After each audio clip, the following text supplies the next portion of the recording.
저희가 맨날 시작할 때 박수를 치니까 이렇게 박수를 듣고 여러분들이 이제 수업이 시작하는구나 라고 생각하시면 됩니다.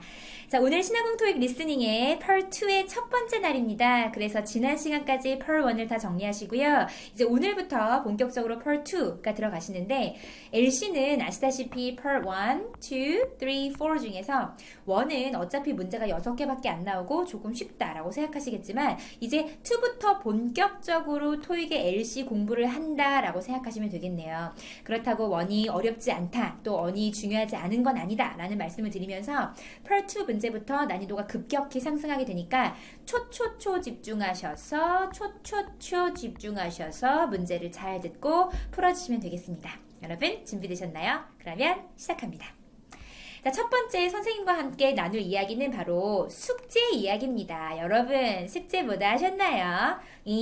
선생님 숙제가 있었나요? 하시는데요. 이때 말하는 숙제는 지난 시간에 관련된 모든 어휘, 암기, 더하기, 모든 내용의 받아쓰기 정도가 되는데 이 정도까지를 다 해주셔야 숙제를 했다 정도가 되시겠죠. 그래서 그거 생각하시면서 매일매일 밀리지 않고 어휘 공부와 받아쓰기를 매일 하시는 것이 중요합니다.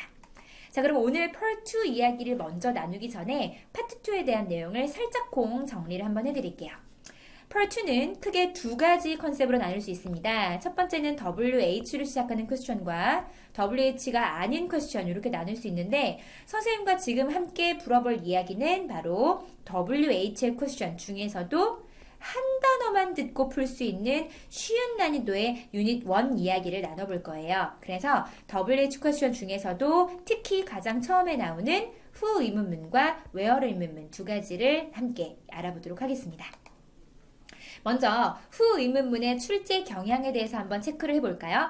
자, 매번 한두 문제가 주로 앞부분에 출제가 된다. 질문에 who라는 키워드만 듣고도 정답을 고를 수가 있다. 사람 이름, 직책, 부서 등이 정답으로 자주 나오고 대명사 응답이나 우회적인 정답 등이 나오기도 한다. 이때 우회적인 정답에는 뭐가 있다? 역시나 자주 나오는 정답의 패턴, 몰라요 정답이 자주 나오시겠죠.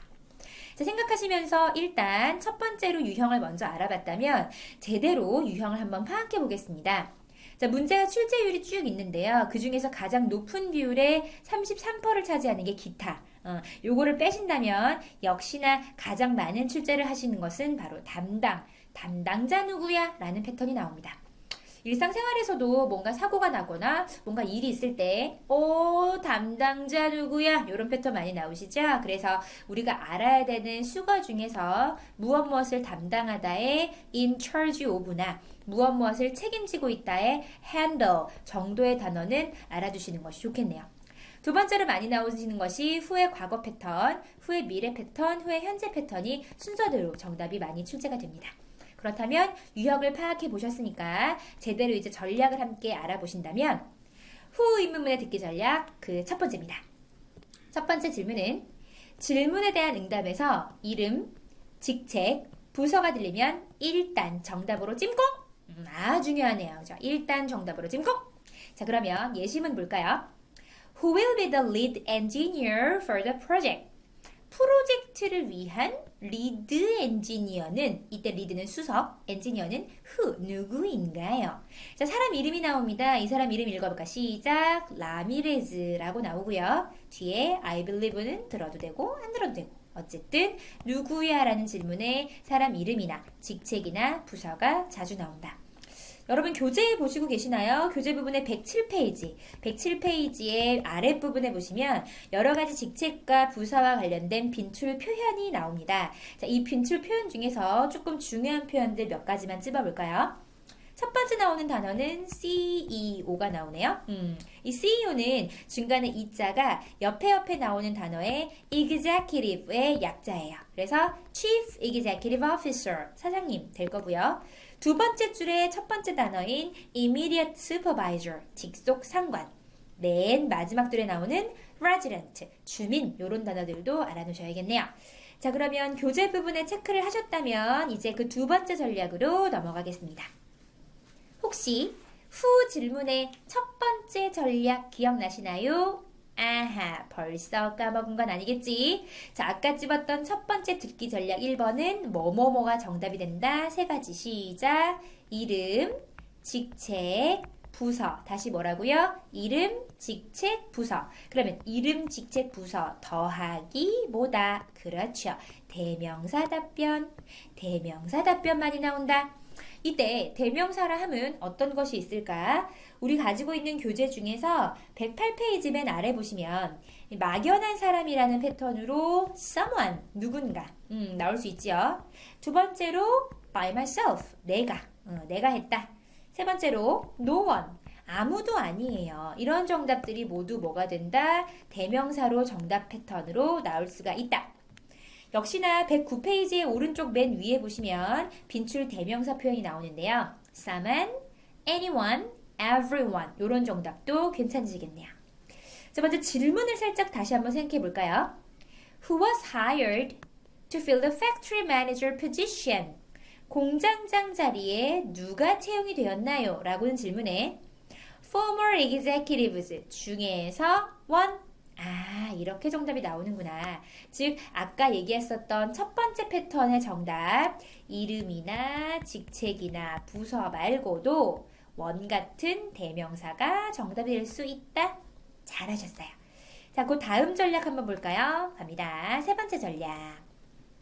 후 의문문에서 사람이 아닌 출처나 장소도 정답이 된다 별표. 아하, 너무 중요하다. 중요하니까 노란 색깔로 색깔을 칠해볼 거야. 별표 너무 중요합니다. 이게 원래 신유형 전에는 안 나왔었던 정답인데요. 신유형 패턴으로 바뀌면서 장소 정답이 자주 등장하게 됩니다. 예시문 같이 읽어볼게요. Who will attend the annual meeting? Who will attend the annual meeting? 연례 미팅에 누가 참석할 거예요? 라고 물었는데 사람 이름, 직책, 부서, 대명사가 아닌 on the board. 게시판 보세요. 요런 정답 가능합니다. 그래서 누구야란 질문에 장소 정답 또는 출처 정답 괜찮고요. 역시나 요즘 토익에서 자주 나오는 출처는 그렇죠. 뭐가 많이 나온다? 인터넷 많이 나오고요. 그리고 마찬가지로 홈페이지 보세요. 웹사이트 보세요도 정답이 자주 출제가 됩니다. 출처나 장소의 정답 알아두셔야 되는데 109페이지 맨 아래쪽에 보시면 출처 장소 표현 I saw, I read, I heard 이런 정답이 나오고 그리고 역시나 TV, online source 이런 것들이 정답이 자주 나온다. 체크하셔야겠죠? 자, 다음으로 넘어갑니다.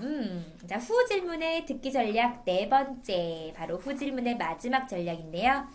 자, 후지의 질문이나 전치사 더하기 whom 또는 can you tell me who? 라는 질문 즉 요런 것들을 모두 간접 의문문이라고 하는데 이 친구들도 마찬가지로 후 정답의 답으로 찜해놓자. 다시 한번 정리. 후 질문은 정답이 뭐가 나온다? 이름, 직책, 부서, 대명사 또는 아까 얘기했던 장소나 출처가 나온다 라고 얘기를 하면 요런 정답의 패턴이 Can you tell me who? 에서도 가능하다라는 뜻입니다. 그런데 지금 보시는 여러분 패턴은 후 질문은 아니시고요. Can you tell me로 시작하는 무슨 문? 간접적인 의문문입니다. 누구야? 라고 질문하지 않고 누구인지 말해줄 수 있나요? 라고 질문하기 때문에 이때 나오는 간접 의문문의 특징 너무 중요해요. 옆에 땡땡 적어 놓을까요? 뭐라고 적어요? Yes도 정답 가능. 책에 적혀 있지요. 110페이지 맨 아래쪽에 간접 의문문은 yes, no 정답이 가능하다 라고 적어놨네요. 일단 여기에서 나오는 예시문을 다시 한번 정리해 볼까요? Can you tell me who will oversee the factory operation? 이라고 나왔고 Mr. John, 제 생각에 John 같아요. 이런 정답이 나올 수가 있다. 자, 그럼 여기까지 해서 후 질문의 전략을 모두 알아보셨다면 한 번 더 마지막으로 정리를 한번 해볼까요? 아까 찝으셨던 것처럼 사람 이름이 정답이 자주 나올 수 있지만 영어식 이름으로만 정답이 나오는 것이 아니라 요즘에는 다른 나라, 예를 들어 일본식 또는 남미식 정답이 자주 나옵니다. 아까 제가 살짝 넘어갔는데 저희 교재 중에서 108페이지 108페이지 맨 위에 부분 보시면 인숙 이런 거, 미유키 이런 거, 알다, 라면, 샤샤. 아, 요거 있네요. 또 트둥이들의 샤샤샤. 이거. 그죠? 네, 죄송합니다. 그지? 자, 이런 거 생각이 나고, 어쨌든 조금 생소한, 뭐, 존이나 트레이시, 뭐, 이렇게 쉬운 정답 말고요. 조금 어려운 정답들, 그러니까 약간 생소한 이름들도 정답이 될 수 있다라는 것까지도 여러분들이 염두해 두시고 학습해 주시는 것이 좋을 것 같습니다. 집으셨나요? 그래서 여기까지가 후 질문이었고요. 이제 두 번째, where의 질문을 같이 한번 알아보겠습니다. 자, where의 의문문의 출제 경향. 매회 한두 문제가 출제가 되고 역시나 앞부분에서 출제가 된다. 난이도는 쉬운 패턴이다. 질문에 where만 듣고도 정답을 고를 수가 있다. 즉, 한 단어만 듣고도 정답이 나온다. 주로 장소, 전치사구나 출처, 대상이 정답으로 나온다까지 정리하셨습니다. 유형 정리 한번 해볼까요? 유형 파악. 자, 여러 가지 패턴 중에서 가장 높은 출제율을 보시는 게 여기서 제일 가까운 삐리리가 어디인가요? 자, 그럼 where is the nearest train station? Or where is the nearest place I can buy some toothpaste? 요런 거 나오네요. 자, 그런데 맨 마지막에 보시면 영정쌤 팁이라고 나왔네요. 자, 질문의 첫 단어를 놓쳤다. 야, 이럴 수 있죠. 특히 이게 파트 2가 너무 문제가 후루룩 지나갑니다. 그래서 후루룩 지나가는 문제들 중에서도 확 이렇게 앞부분에 훅 여기를 놓쳤다면 대부분 첫 단어를 놓쳤다면 where일 가능성이 크다라고 생각하시고 장소 정답으로 찝으시면 되겠습니다. 매번 이렇게 적용이 되는 건 아니지만 네.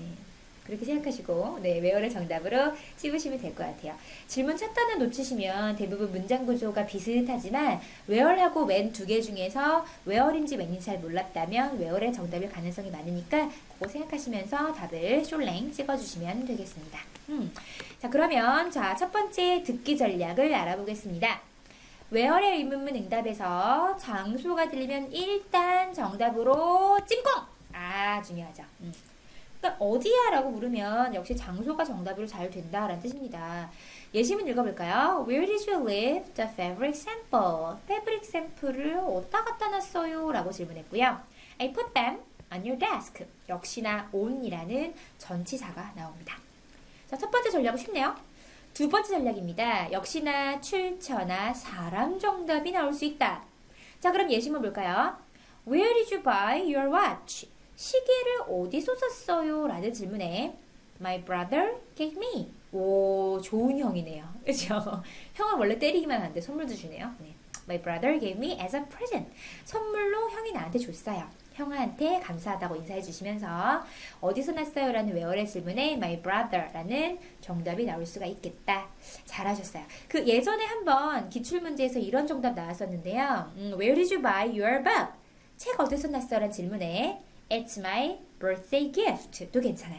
그거는 이제 출처가 되겠죠. 이거 내 생선이야. 여러분 생선 아시죠? 네. 생일 선물. 이 정도는 다 아시겠네요. 알겠습니다. 네.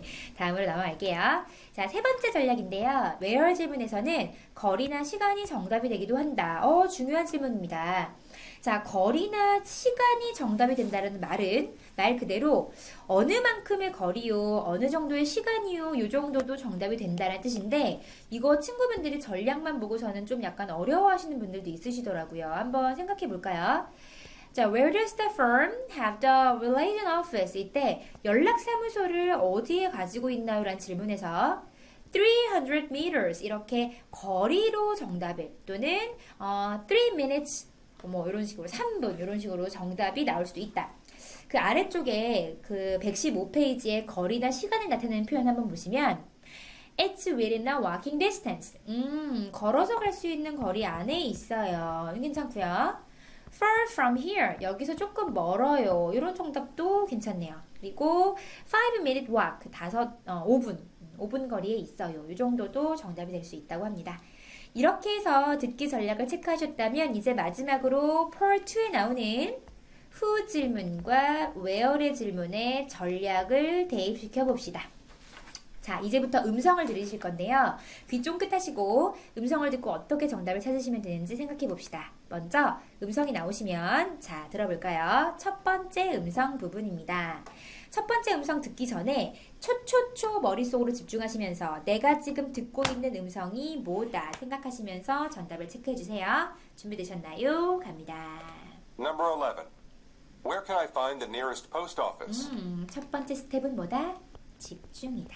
집중하셔야 되시고요. 집중하신 상태에서 혹시 맨 앞에 의문사 들으셨나요? 다시 갑니다. Where can I find? 다시요. Where can I find? 다시요. Where can I find? Where can I find? 그러면 who 질문이야, where 질문이야. 그렇지, where 질문 되겠죠? 이때 뭐를 키워드를 생각하시면서 정답을 살짝 머릿속으로 예상합니다. 지금 우리가 들었던 질문이 where 질문이니까 아하, 장소 정답이 나오겠다. 전치사가 나오면 정답으로 찜공할 거야. 이런 식으로 살짝콩 생각해 놓으시고 A번부터 C번까지 보기를 집중해서 들어보세요. A. Yes, it's very near. B. It's just across the street. C. It is open from 9 a.m. to 5 p.m. 자, 이렇게 들으실 때 세 번째 스텝은 바로 A, B, C 보기 세 개 중에서 들으시면서 아니야, 아니야, 맞아 라고 뭐를 그렇죠. 소거해 주시는 것이 너무나 중요합니다. 역시 소거해 주시는 거 중요하시고요. 자, 그럼 정답이 몇 번이었죠? 질문 다시 들어볼까요? Where can I find the nearest post office? 자, 가장 가까운 포스트 오피스가 어디예요? It is open from 9 a.m. to 5 p.m. 아, 정답이 안 되겠네요. It's just across the street. 그렇죠. It's just across the street. It's just across the street. 길 건너에 있어요. 그러면 정답으로 뭐다? B번이 정답이구나 체크를 하시면서 마지막 들으시는 3번은 It is open from 9 a.m. to 5 p.m. 정답이 아니구나라고 오답을 확신해 주시면 되겠습니다. 자, 마지막으로 전략 다시 한번 생각해 볼까요? 맨 처음에 질문이 나오실 때는 뭐를 한다? 그렇죠. 선생님이 깔끔하게 깨끗하게 다시 적어드릴게요. 자, 제일 처음에 뭐가 질문이 나올 때 뭐를 한다? 집중을 한다. 두 번째, 정답을 키워드를 듣고 살짝 예상해 둔다. 세 번째로 오답을 하나씩 소거한다. 네 번째로 정답을 확인해 본다. 마지막으로 오답을 듣고 다시 한번 확신한다. 잘하셨어요. 요 정도까지가 돼주면 이제 여러분들이 전략을 사용하셔서 문제를 맞추실 수 있을 것 같은데 그러면 후 질문과 where 질문은 다 맞출 수 있다고요? No, 그게 아니고요. 뭐까지 해주셔야지? 신화공 교재로 문제를 모두 풀고 문제풀이 한 다음에 어휘를 암기하고 표현을 정리하신 후에 마지막으로 받아쓰기까지 꼭 해보셔야지 성적이 쓱쓱쓱 올라갈 수 있겠죠? 선생님이 잔소리 너무 심하신가요? 심하다고 해도 어쩔 수 없어요. 받아쓰기까지 꼭 해보셔야 됩니다. 기준은 파트 2 기준으로 문제를 많이 받아 쓰시면 되시고요. 역시나 틀린 문제는 당연히 오답으로 오답 노트 하신다라고 생각하시고 받아쓰기 꼭 하시면 되겠네요. 오늘 내용은 여기까지고요. 이제 인강 끝나셨으니까 자, 교재로 가셔서 열심히 문제를 풀어보시도록 하겠습니다. 자, 그럼 문제 풀러 가볼까요? 모두 출발!